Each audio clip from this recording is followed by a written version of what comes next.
Right, well, we've covered White's main moves in this position after a5, ye old faithful.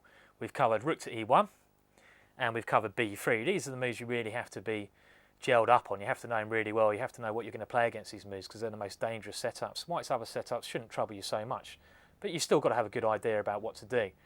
So we're now going to cover bishop to g5. Now, this is a reasonably logical move, and I know Mark Hedman favours this move. He's a strong English grandmaster, and he's a good friend of mine, and he seems to have beaten me a fair few times in this line, so at least I know what to do against it. It's been painful, but I know what to do. So what's White's idea behind this move? Well, that's what you've got to ask yourself when you're playing a classical Dutch. You're going to get lots of unique positions, so ask yourself that every move that White plays.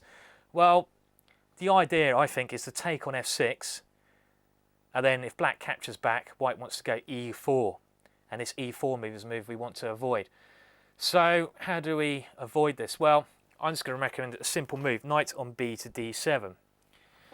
Now, the point of this move is to meet bishop takes f6 with knight takes f6. Now, the idea here is we're still covering e4. So White can't play e4 because we're controlling it. So that's why I like this simple knight b d7 move. So it's really a waste of time for White to capture on f6 now. So he's got to come up with another plan. Most players will try to prepare e4 here. So if they go rook e1, what should you play in this position? Well, rook e1, we've got to stop e4. It should be quite easy for you to spot what Black's move is here. Knight to e4 is the correct move. Knight to e4 blocks up White's e-pawn. In general, if White goes rook e1, you should play knight to e4. Block it up. So what if White plays queen to c2 after knight b d7? Again, preparing e4. Now I've got a crafty little move here actually. I like knight to g4. Knight to e8 is also an interesting move, but knight to g4 goes forwards, and I like going forwards.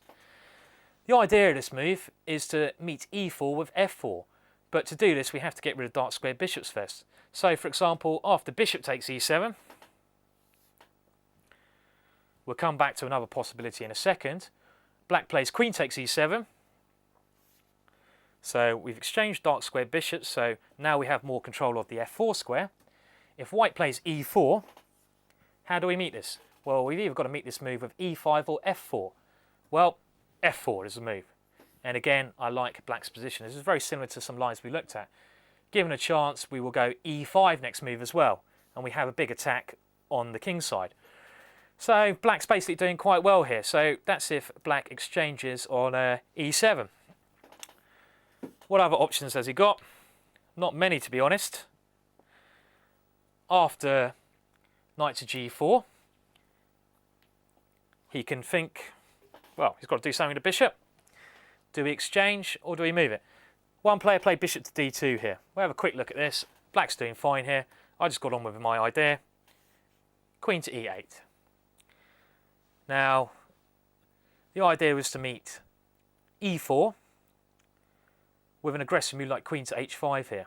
Maybe e5 is another idea. So in general, your attacking plan is just go queen h5 and get on with it. So let's just have a quick conclusion about this move bishop to g5. What should Black play? Well, you've got to pay attention here.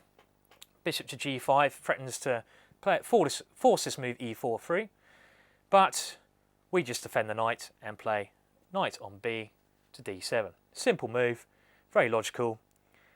If White continues to try to go for e4, we try to swap dark square bishops off and meet e4 with f4.